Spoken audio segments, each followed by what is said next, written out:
বর্ষবরণ আনন্দ শোভাযাত্রা উদযাপনকে সামনে রেখে ঢাকা বিশ্ববিদ্যালয়ের চারুকলা অনুষদের বানানো ফ্যাসিবাদের মুখাকৃতি শেখ হাসিনার মোটিফটি পুড়ে গেছে। শনিবার সকালে চারুকলা অনুষদের সরজমিনে গিয়ে এমনটি দেখা যায়। অনুষদের যেখানে মোটিফ তৈরির কাজ চলছিল সেখানে আগুন লেগে দানবীয় ফ্যাসিবাদী মুখাকৃতির মোটিফটি পুরোপুরি পুড়ে যায়। শান্তির পায়রা মোটিফটিও আংশিক পুড়ে গেছে।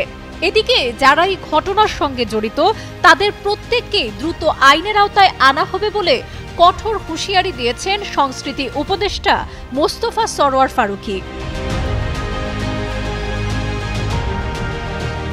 ক্ষমতাচ্যুত শেখ হাসিনার দোসররা এ ঘটনার সঙ্গে জড়িত বলে ফেসবুকে একটি পোস্ট দিয়েছেন উপদেষ্টা, যেখানে তিনি বলেন, হাসিনার দোসররা গতকাল ভোররাতে চারুকলায় ফ্যাসিবাদের মুখায়ব পুড়িয়ে দিয়েছে। এই দুঃসাহস যারা দেখিয়েছে, সফট আওয়ামী লীগ হোক বা আওয়ামী বি টিম হোক, তাদের প্রত্যেককেই আইনের আওতায় আসতে হবে দ্রুত। বান্ডেল থাকলে প্রতি সেনমানিতে টাকা বাঁচবে। বিকাশ সেনমানি বান্ডেল কিনে জিতুন প্রতি লেনদেনে।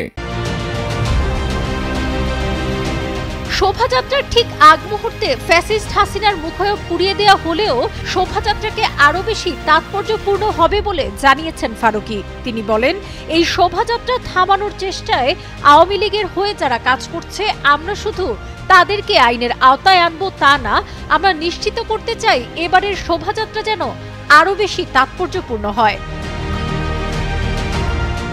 ফারুকী আরো লিখেন, কালকে রাতের ঘটনার পর হাসিনার দোসররা জানিয়ে দিয়ে গেল বাংলাদেশের মানুষ এক হয়ে উৎসব করুক, তারা এটা চায় না। আমরা এখন আরো বেশি ডিটারমাইন্ড এবং আরো বেশি সংখ্যায় অংশ নিব।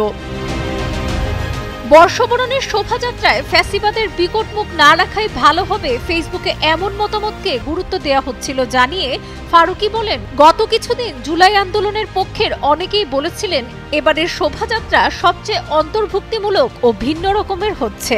এখানে ফ্যাসিবাদের ওই বিকট মুখ না রাখাই ভালো।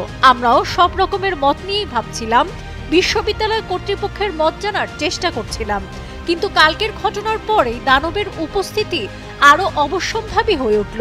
জুলাই চলমান। সাবরিনা কাজী, কালের কণ্ঠ।